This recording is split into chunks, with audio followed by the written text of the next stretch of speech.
Good morning, boys and girls. My name is Shannon, and this is the Texas Flycaster YouTube channel. We are live, and not quite live. Okay, not exactly live.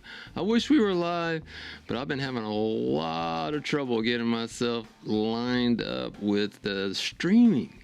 I can broadcast live.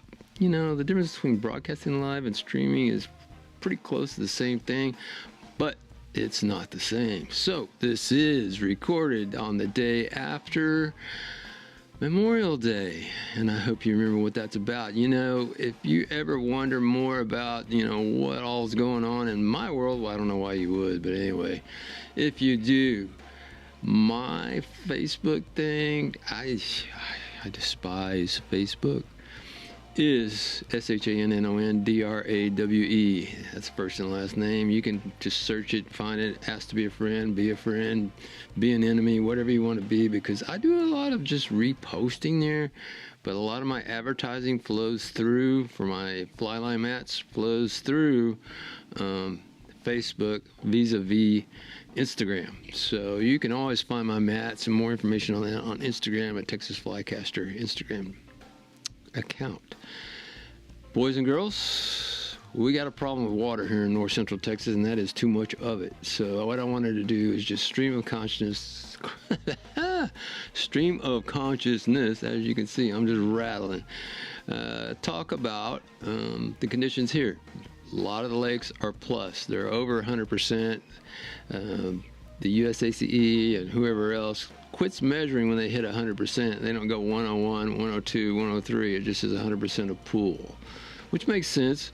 And then if you look further on the brackets, you will see that the plus number that tells you how many feet plus it is. Man, it is crazy here in north central Texas. I don't care if you're Texoma, I don't care if you're Ray Roberts, wherever you are, there is a kind of a dividing line between east and west, and that is the westerly lakes, west of the I-35, let's say, are suffering less than we are on the lakes east of I-35. And then if you go into far east Texas, it's not so bad either. But I'm talking about the northern quarter, not even quite a quarter of Texas, that kind of runs along the line of the Oklahoma southern border and down below DFW. Man, what a deal.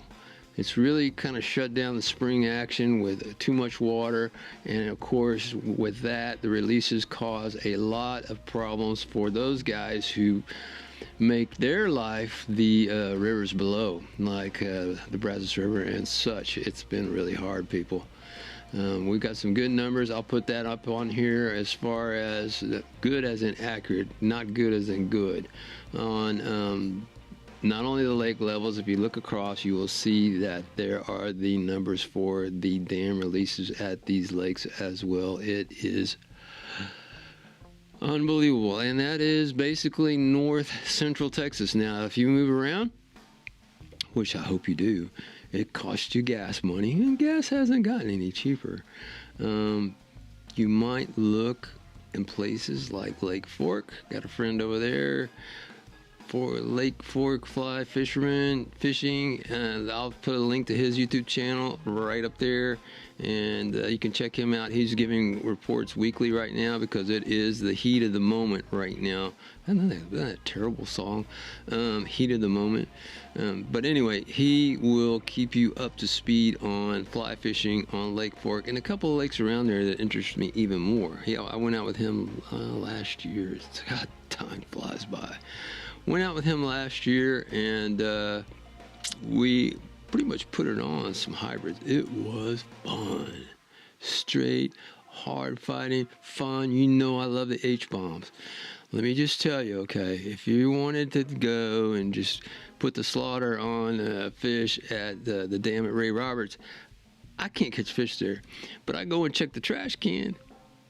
There's fish guts in there. Most of it's catfish, up to 20 pounds. That's not what we do.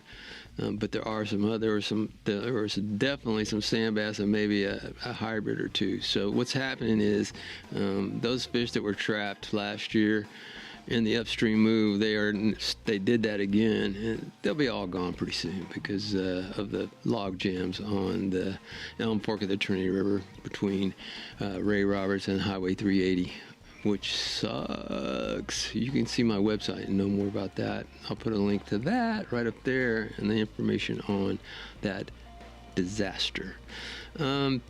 That's what I'm going to tell you about today, guys. I'm looking at going live, at least, if not going with a one of these streaming events. And all I've got to do is get there's so many wires and things happening behind here, you won't believe it. It is unbelievable the amount of technology it takes, including seeing if I'm in focus or not right up there. Yeah, pretty much in focus. This is not easy. This is actually harder. I used to just let it loose, but I kind of like controlling things, being a photographer and such. Anyway, the thing you can do is tune back in here, the Texas Flycaster YouTube channel. I'm going to hit some small ponds. I've got some access to a couple of ponds here, and they're west of I-35. They've taken some water. The rain levels, it's rained over the weekend. It rained anywhere from 2 inches here at the house to 4 inches up there by the Red River. So, we had some gully washing, fast falling rain that did not soak in. No rain is soaking in right now. It's all running off. The ground is soaked. And so anything that falls goes to run off. But anyway, I'm going to try a couple ponds this week if we can get the sun to come out. I sure hope we can. Thanks for watching, guys. I hope this is short and sweet enough for you. Be sure to comment, ask questions, and make suggestions, please. Thanks for watching. See you next time.